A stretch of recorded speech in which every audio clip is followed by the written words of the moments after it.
Sobat ekonomi dan lingkungan, kali ini kita akan mengenal 5 sosok luar biasa di balik gagasan ekonomi hijau yang mengguncang dunia. Pertama, William J. Nordhaus, pelopor ekonomi iklim, peraih Nobel Ekonomi 2018 dan penggagas carbon pricing concept. Nicholas Stern, yang kedua, penulis The Stern Review, tokoh penting dalam menjadikan perubahan iklim sebagai isu ekonomi global. Ketiga, Partha Dasgupta, penggagas The Dasgupta Review, pemikir ekonomi biodiversitas dan konsep inclusive wealth. Keempat, Elinor Ostrom, perempuan pertama peraih Nobel Ekonomi, pelopor teori pengelolaan sumber daya bersama, Common Pool Resources, dan Herman Daly, pendiri ekonomi ekologis, penggagas konsep steady state economy atau ekonomi tanpa pertumbuhan. Kita masuk yang pertama, William D. Nordhaus, ekonomi asal Amerika Serikat yang pada tahun 2018 meraih Nobel Ekonomi berkat dedikasinya menggabungkan ekonomi dan isu perubahan iklim. Lahir pada 31 Mei 1941 di Albuquerque, New Mexico, dia adalah profesor sekaligus mantan provost di Yale University. Aktif sebagai peneliti di National Bureau of Economic Research (NBER) dan pernah menjadi penasehat ekonomi pemerintah Amerika Serikat melalui Council of Economic Advisors. Tak hanya itu, beliau turut berkontribusi dalam panel-panel perubahan iklim internasional seperti Intergovernmental Panel on Climate Change (IPCC). Pendidikan beliau luar biasa, S1 di Yale, PhD dari MIT dan studi tambahan di University of Cambridge.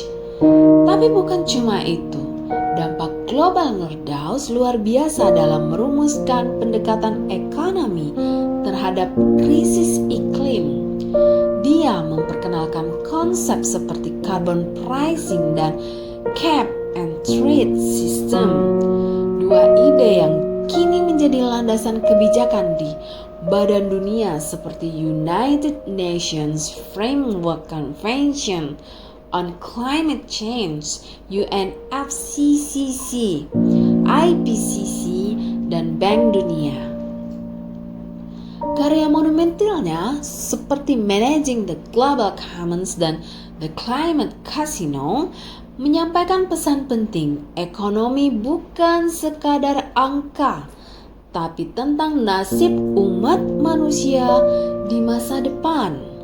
Jadi kalau dipikir ekonomi itu hanya soal grafik dan pasar, Nordhaus membuktikan bahwa ekonomi bisa menyelamatkan planet ini. Keren banget kan? Tak kalah penting dari Nordhaus, dunia juga mengenal Nicholas Stern sebagai pelopor ekonomi iklim dari Britania Raya. Karya legendarisnya berupa The Stern Review lahir pada 22 April 1946 di London. Stern adalah profesor ekonomi di London Schools of Economics serta mantan ekonom utama dan wakil presiden Bank Dunia. Dia menempuh pendidikan tinggi di Churchill College, University of Cambridge untuk S1 dan studi lanjutnya di bidang ekonomi. Dampak global Stern sangat monumental. Dia menjadi penasehat utama untuk pemerintah Britania Raya dan badan internasional seperti UNFCCC dalam hal kebijakan iklim dan keberlanjutan. Stern Review menekankan bahwa biaya jangka panjang dari tidak bertindak terhadap perubahan iklim jauh lebih besar dibanding biaya mitigasi sekarang. Pandangannya menggeser cara pandang dunia terhadap perubahan iklim dari isu lingkungan menjadi isu ekonomi yang mendesak. Dia mendorong kebijakan seperti investasi dalam energi bersih, pengembangan sistem harga karbon, dan adaptasi berbasis masyarakat. Kutipan terkenalnya bahkan mengguncang dunia kebijakan.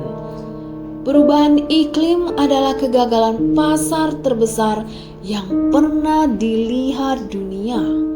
Maka jika Nordhaus memperkenalkan instrumen ekonomi untuk mengatasi krisis iklim, Stern mengangkat urgensinya ke tingkat global, menggugah hati para pemimpin dunia dengan perhitungan ekonomi yang gamblang dan tak terbantahkan. Bersama mereka membuktikan bahwa menyelamatkan bumi adalah investasi terbaik untuk masa depan umat manusia. Setelah William D. Nordhaus dan Nicholas Stern, tokoh ketiga yang tak kalah berpengaruh dalam ranah ekonomi hijau, Sir Partha Dasgupta, ekonomi asal India Inggris yang dikenal luas karena kontribusinya dalam ekonomi ekologi, ekonomi pembangunan, dan kapital alam. Lahir pada 17 November 1942 di Dhaka, sekarang Bangladesh.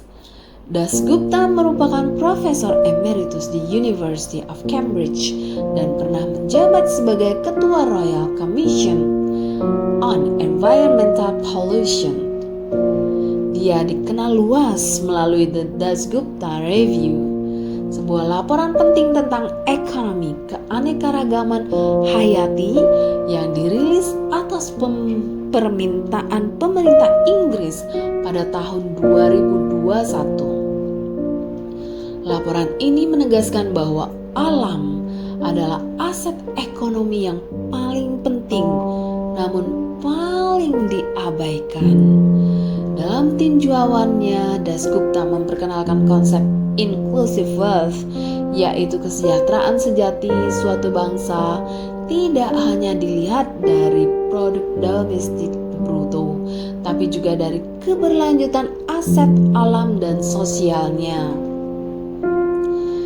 Pengaruh global Dasgupta sangat besar dalam menjembatani ilmu ekonomi, ekologi, dan etika. Dia menyorot betapa pentingnya menghitung nilai jasa ekosistem seperti penyerapan karbon, penyerbukan, dan regulasi iklim dalam kebijakan ekonomi nasional dan global. Dia menekankan bahwa eksploitasi alam tanpa memperhitungkan dampaknya akan mengarah pada kehancuran ekologis dan krisis ekonomi di masa depan. Dasgupta juga berperan aktif dalam panel-panel internasional seperti Intergovernmental Science Policy Platform on Biodiversity and Ecosystem Services (IPBES), serta menjadi mentor bagi banyak ilmuwan dan pembuat kebijakan di seluruh dunia. Dia adalah contoh nyata bagaimana pendekatan interdisipliner dapat membentuk kebijakan publik yang lebih adil dan berkelanjutan. Salah satu kutipan terkenalnya menyatakan, "Kita menyatu dengan alam, bukan terpisah darinya." Keberlanjutan harus menjadi inti dari cara kita berpikir dan bertindak. Dengan pemikiran-pemikiran dari Nordhaus, Stern, dan Dasgupta, ekonomi lingkungan telah bertransformasi menjadi disiplin ilmu yang tidak hanya menganalisis angka dan pasar, tapi juga membela masa depan planet dan generasi mendatang.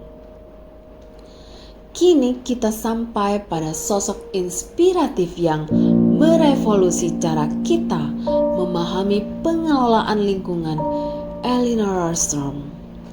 Dia adalah perempuan pertama yang menerima hadiah Nobel Ekonomi tahun 2009 berkat kontribusinya dalam memahami bagaimana masyarakat secara kolektif dapat mengelola sumber daya alam bersama tanpa harus bergantung pada pasar bebas.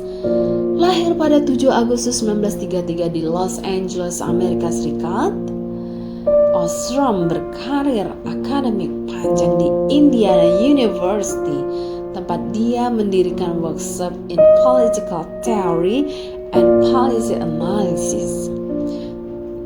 Dikenal atas penelitiannya tentang Common Pool Resources (CPR), sumber daya bersama seperti hutan, air, dan perikanan, yang sebelumnya sering dianggap pasti akan mengalami tragedy of the commons, kerusakan akibat eksploitasi berlebih. Melalui studinya di berbagai komunitas lokal dari Nepal hingga Kenya, Ostrom membuktikan bahwa masyarakat lokal mampu menciptakan aturan kolektif yang efektif untuk menjaga kelestarian lingkungan. Bukunya Governing the Commons 1990 mematakan asumsi lama bahwa satu-satunya solusi untuk mencegah kerusakan lingkungan adalah melalui privatisasi atau intervensi negara. Kontribusi global Ostrom sangat penting dalam mendorong pendekatan bottom-up berbasis komunitas dan demokrasi partisipatif dalam pengelolaan lingkungan.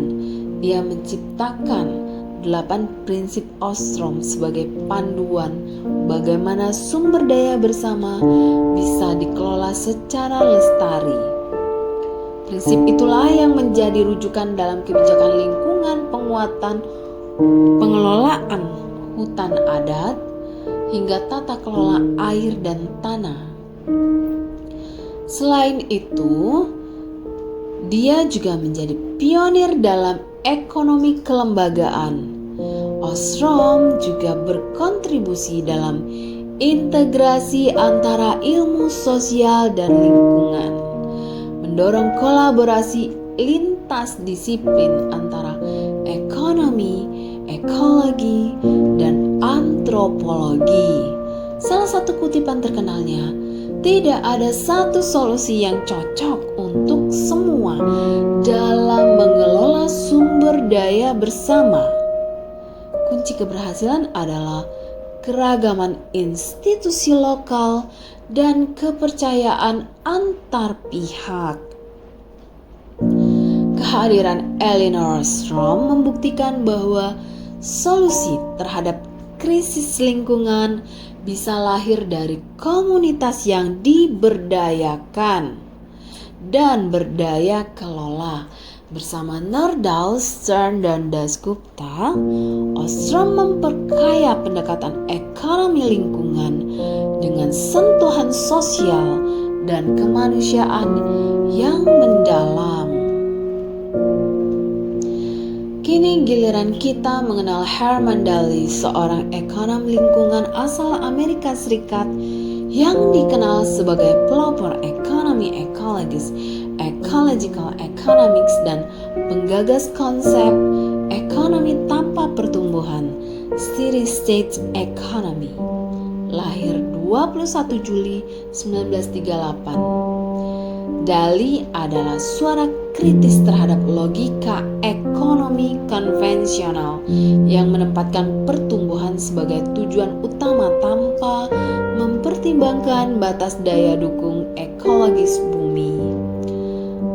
Dia adalah profesor ekonomi di University of Maryland dan pernah menjabat sebagai ekonom senior di Bank Dunia, tempat ia mendorong kebijakan pembangunan berkelanjutan yang lebih manusiawi dan berbasis ekosistem. Bersama ekolog terkenal Kenneth Boulding dan Robert Costanza, Delhi mendirikan International Society for Ecological Economics (ISEE), forum penting yang menggabungkan ilmu ekonomi dan ekologi secara sistematis. Konsepnya tentang economy steady state mengusulkan bahwa pertumbuhan ekonomi tidak bisa berlangsung terus-menerus di planet dengan sumber daya terbatas. Dia menyarankan agar kebijakan publik mulai mengutamakan keseimbangan antara konsumsi dan regenerasi sumber daya alam, serta keadilan distribusi antar generasi. Dalam bukunya Beyond Growth, The Economic of Sustainable Development 1996, Delhi mengajak memikirkan ulang makna kemajuan bukan dari PDB semata, melainkan dari kualitas hidup, stabilitas ekologi, dan etika antar generasi. Pengaruh global Delhi sangat terasa dalam perkembangan ekonomi lingkungan kritis dan kebijakan pembangunan berkelanjutan. Dia menjadi inspirasi bagi gerakan The Growth Economy Donut serta pembentukan indikator alternatif seperti Human Development Index dan Genuine Progress Indicator. Salah satu kutipan terkenalnya, "Tidak ada yang tumbuh selamanya kecuali sel kanker. Kita harus belajar berhenti tumbuh dan mulai berlanjut dengan bijak." 5 tokoh besar yang telah diuraikan, William G. Nordhaus, Nicholas Stern, Partha Dasgupta, Elinor Ostrom, dan Herman Daly menyuarakan visi bersama bahwa ekonomi harus melampaui sekadar pertumbuhan dan angka, menuju paradigma baru yang berakar pada keberlanjutan ekologis, keadilan sosial, dan integrasi antar disiplin. Mereka menggeser ekonomi dari instrumen dominasi menjadi alat transformasi. Nordhaus dan Stern menawarkan instrumen pasar untuk mengatasi krisis iklim. Dasgupta menilai alam sebagai aset ekonomi utama. Ostrom membuktikan kekuatan komunitas dalam mengelola sumber daya bersama, dan Daly menggagas ekonomi tanpa pertumbuhan sebagai bentuk etika antar generasi. Bersama, mereka menegaskan bahwa ekonomi masa depan adalah ekonomi yang menyelamatkan kehidupan, bukan sekedar menggerakkan